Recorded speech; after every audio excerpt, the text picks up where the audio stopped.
خيرين، لاباس عليكم؟ ان شاء الله تكونوا في احسن صحه في احسن الاحوال. اليوم جبت لكم حلوه جديده من حلويات العيد ان شاء الله. هذه الحلوه هي غربيه الكوك، كتجيب الكوك والسميده وكتجي رائعه، وحتى المذاق كيجي لذيذ.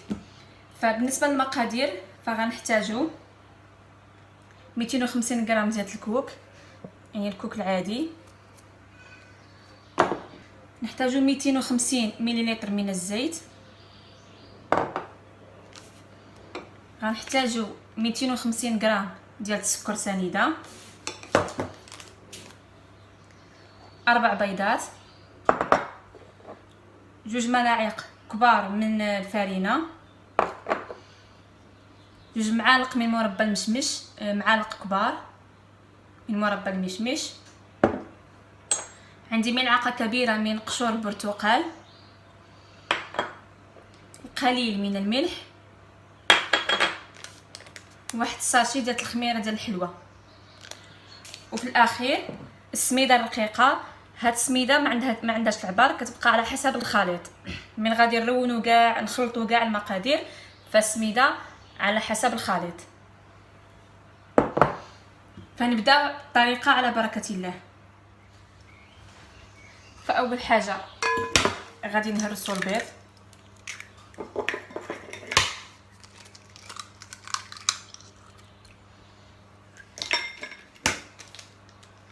غادي نزيدوا عليه السكر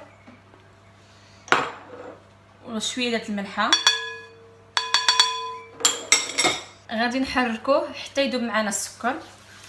نحركوا السكر مع البيض كما كتشوفوا هكا.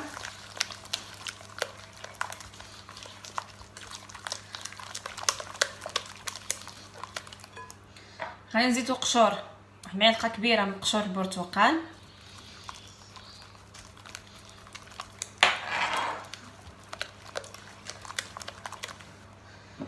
جوج معالق من مربى المشمش، حتى هما نحركوهم باش يتجانسوا كاملين.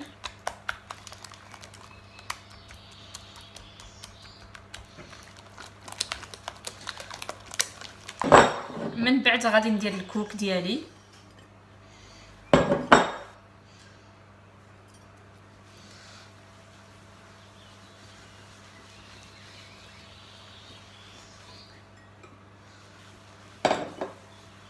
وندير الزيت،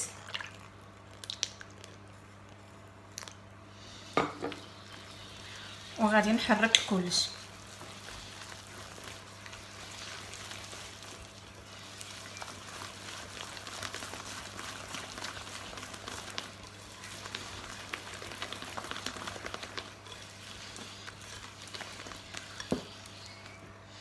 راكم تشوفوا القوام كيجي جاري، ما تخافوش. غنديروا 2 معالق ديال الفرينه،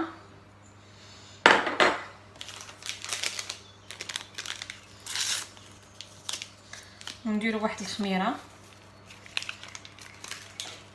نحركوهم حتى هما.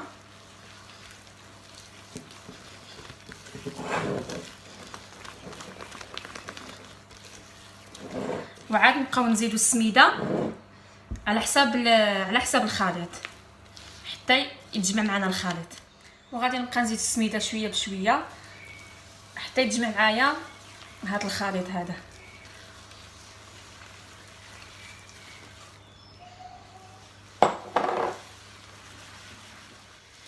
كما كتشوفوا صايي وجدت معايا العجينه ما جاريه ما قاصحه. غادي ندير فهنا البنات كما راكم تشوفوا. غادي ناخذ سكر كلاصي، غادي نحاول البنات ندير منها كويرات ويكونوا دويره بحال هكا. غادي نديرها بالسكر كلاصي كما راكم تشوفوا مزيان. هذه المرحله الاولى نفندها بالسكر كلاصي. غادي نخليها نديرها في واحد الطاوه ونخليها بلا ما نكمل كاع حاجه، بلا ما نعمر الطاوه ديالتي. غادي نعاود لها المره الزوجه نفندها في السكر، عاد ندخلها بالفران. المره الزوجه من نفندوها البنات فما ندوروهاش، باش هذاك السكر كلاصي لصقنا عليها والمنظر يجي زين من الطيب. كي راكم تشوفوا هكا، ونبقاو محافظين على هذيك التكويره ديالتها.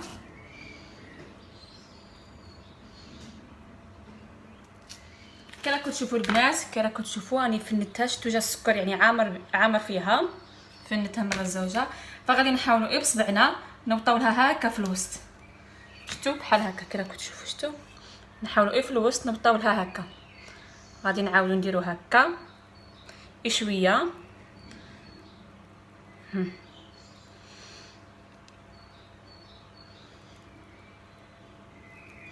على هذا الشكل البنات. وغادي ندخلوها الفران على حراره عاديه كما كنطيبوا الكاطو ديالنا نورمال، 180 درجه، ماشي بزاف. تقريبا 10 دقائق. ما نخليوهاش تحمر، يعني ما نخليوهاش تاخذ كاع اللون الذهبي بالاخر، خص يبقى اللون ديالها زويون مشقه، وهذاك اللون البرتقالي يبقى لون برتقالي. فهكا غادي ندخلها الفران البنات ونرجع معكم في الشكل النهائي ديالها.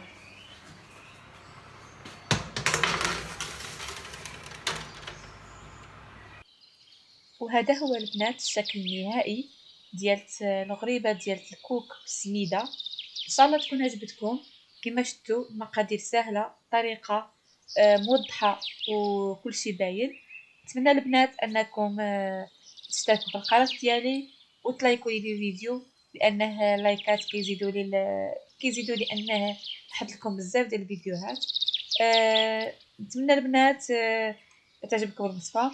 نقول لكم تلاقاو في الفيديو مقبل ان شاء الله مع حلوه جديده من حلويات العيد. الى اللقاء.